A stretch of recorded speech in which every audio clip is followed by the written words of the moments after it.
नमस्कार. आज मी बनवणार आहे कोकणी पद्धतीची फणसाची भाजी.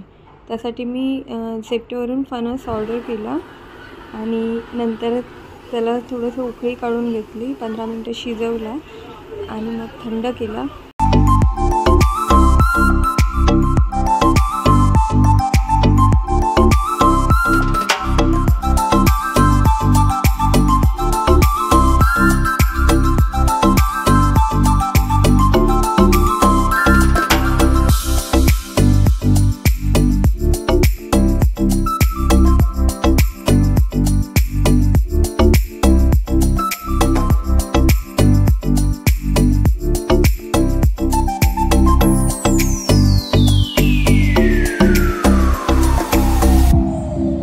थंड झाल्यावर त्याला स्मॅश केला आणि त्यामध्ये थोडंसं मीठ घातलं, साखर घातली आणि आमचा कोकणी मसाला असतो तो थोडासा ॲड केला आणि मग त्याला मस्त मिक्स करून घेतलं. मिक्स करून झाल्यावर ती फोडणीसाठी मी फक्त लसूणच वापरली. तेल आणि लसूण टाकून मग मी भाजी टाकून घेतली, तेलामध्ये परतली आणि 5 मिनिटात भाजी रेडी झाली.